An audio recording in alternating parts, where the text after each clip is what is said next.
فراموش نکنید این 6 روز شوال فرق نمی کند که یک روز بگیرین 2 روز بخورین. تماس می کشیدن مادران، تماس می کشیدن جناب مولانا بعد از اول روز عید ما روزه بگیریم 6 روز شوال می گذرد، عید می آید، عید که تیر می شود ماه شوال است. همین روز انسان گویا تمام سال را روزه گرفته است. تو با رمضان خداحافظی نکن، بگذار که رمضان با تو باش. بندگی نیست، این پایین ترین درجه بندگی است که کسی در رمضان الله را پرستش.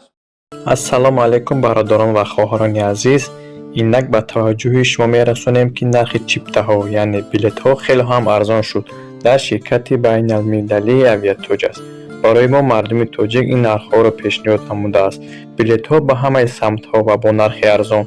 نمرها برای تماس در روی اکران و آدرس همین شرکت نیز گذاشته شده است. خواهید زنگ زنید و یا اینکه خواهید خودتون رفته بلیط را خریداری نمایید. الله نگهبانتون باشد.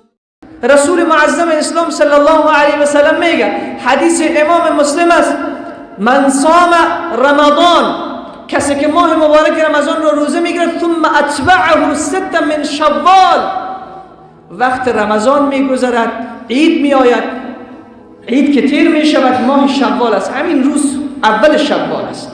رسول صلی الله علیه و سلم کسی که بعد از رمضان 6 روز از شوال روزه میگیرد، ثم اتبعه 6 من شوال، کان کصیام الدهر، کان کصیام الدهر. او انسان گویا تمام سال را روزه گرفته باشه، گویا تمام سال را روزه گرفته باشه. خوشا به سعادت او جوانه. هنوز رمضان تمام نشده. باور بکنین جوانان به من تماس میکشیدن، مادران تماس میکشیدن جناب مولانا بعد از اول روز عید ما روزه بگیریم 6 روز شوال میشه.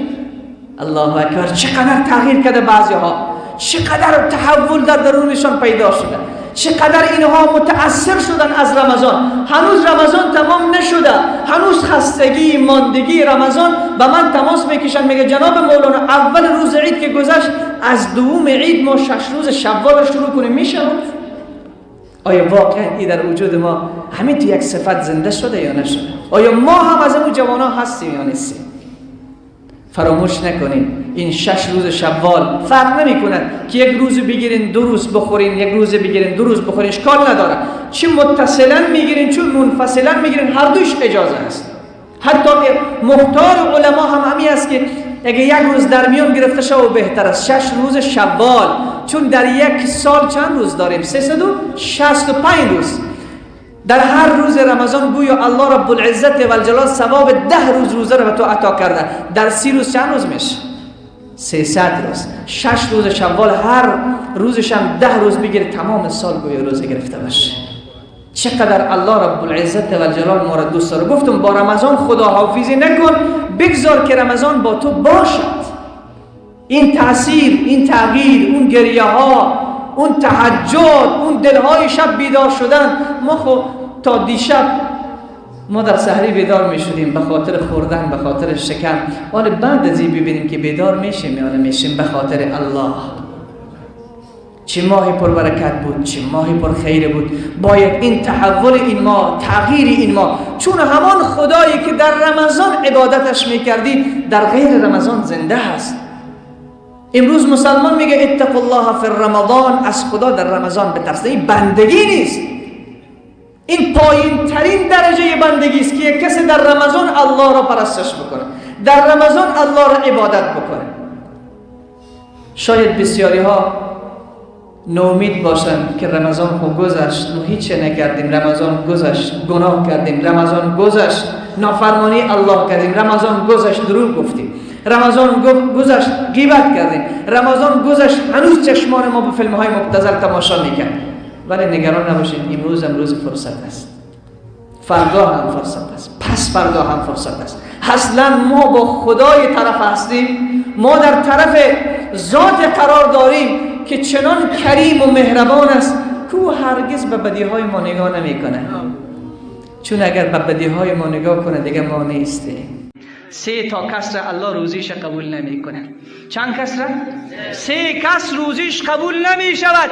وقتی این روزها به پیشگاه پروردگار می رود، الله جل مجدوه می گوید دفترش باز نکنین. اصلا نمی خوانم، اصلا گریه شکار ندارم، تهجد شکار ندارم، تراویح شکار ندارم. این 3 تا را اصلاح کرده یا نکرده؟ 3 تا. اگر این 3 تا خصلت در وجود کسی باشد، زحمت نکند، خدا قبولش نمی کند. من میگویم قبول نمی شود. این سخن من نیست، سخن محبوب ما رسول الله صلی الله علیه و سلم است. رسول پاک صلی الله علیه و سلم فرمود اول کسی که خدا روزش قبول نمی کنه او کسی است که رمضان می آید هنوزم با برادر خود خفه است. رمضان می آید هنوزم با مادر و پدر و همسایه و رفیق و دوست و مسلمان خفه است. قلبش پر از کینه هست، پر از کینه. باور بکنین بعض انسان ها چند برابر وزن خود کینه را حمل می کنند، چند برابر وزن خود. بسیاری ها رفتن به حج، به خانه الله، خانه پاک الله، ولی این فاضلات امرای خودشان بردن، این کینه ها و بغض ها را بردن. من کسی را سراغ دارم که رفته بعد از 2 سال به زیارت مادر خودش، همین که دروازه را باز کرده دیده که برادر بزرگش پیش مادر نشسته است، از همون جا دوباره برگشته. این فکر میکنه دیگر خدا مثل همین لباس لیلامی است که من به توسط پول خود خدا را میخرم. نه عزیز من، رسول الله صلی الله علیه و سلم فرمود الله جل مجدوه روزه کسی که او کینه دارد، بغض دارد، دشمنی نسبت به برادر خود دارد، الله به درگاه خودش قبول نمیگرداند. و فرشتگان چی میگه؟ انظروا هذین، انظروا هذین. 3 مرتبه صدا کرد. حدیث 65 مسلم است. انظروا هذین، انظروا هذین. ایره بانین تا زمانی که صلح نکرده روزیش قبول نمیکنم. ایره به خواهران من خبر برسن. عزیزان من، اونهایی که فکر میکنن ما ببخشیم، ما عفو بکنیم، ما کم میشیم، نه. شاید انسانهایی باشن که بگوین اگر ما گذشت بکنیم اون به جنت میرود. نه، اگر تو گذشت کردی و آغوش خود را باز کردی، الله تو را به جنت میبرد. هیچ بهانه نمیشود، هیچ بهانه را خدا قبول نمی کند. اول او شروع کرد، دخترش به من نداد، پول مرا گرفت، زمین مرا گرفت. بهانه ها نمیشود. اون مسلمان است، باید برای الله آغوشت را باز کنی و الا خدا روزه را قبول نمی کند. دوم، کسی که روزهش قبول نمی شود کسی که روزه گرفته اما چشمش روزه نیست. دیگه خطرناک نیست؟ خیلی خطرناک است. کسی که چشمش روزه نیست، نمی خورد، نمی نوشد، تشنه است، گرسنه است، کارم می کند، اما 2 تا چشمش تمام روز میتره، 2 تا چشم در حرکت است، تمام روز ذخیره و تمام روز آتش جهنم را تولید می کند. 2 تا چشمش به سریال، به تلویزیون، به فیسبوک، به دختر، به فلان، به بسم الله. رسول الله صلی الله علیه و سلم فرمود کسی که 2 تا چشمش روزه نیست الله روزیش قبول نمی کنه. و بعد فرمود رسول پاک صلی الله علیه و سلم کسی که زبانش روزه نباشد.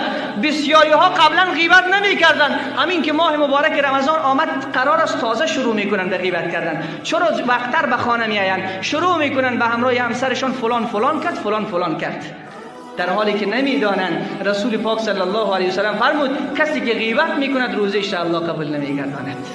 الله با ما شما توفیق عمل نصیب بگرداند. سروران من، عزیزان من، بیاییم که ما با پروردگار خود پیش از این که این ماه بیاید صلح کنیم، با تمام معنا داخل این دین شویم، با تمام برنامه‌های خود داخل این دین شویم. و آخرین خواهش من این است عزیزان من، نباید تلویزیون در خانه باشد، اما در ماه مبارک رمضان که اهم است نباید نگاهش بکنی و الا خود را زحمت ندهیم که خدا فریب نمیخورد. سروران من، از تلویزیون سریال دور بکن. اگر خودت نگاه نمی کنی دخترت نگاه میکند، روزه هست. چرا اون خواهر مسلمان مرا که روزه گرفته زحمت کشیده روزیش را به باد میدهیم؟ ما پدران همسرمان نگاه میکنه چرا روزیش به باد میدهیم؟ فرزندان ما نگاه میکنه چرا روزیش به باد میدهیم؟ شک در این نیست وقتی به اون نگاه بکنن اون گناه است، اون معصیت است.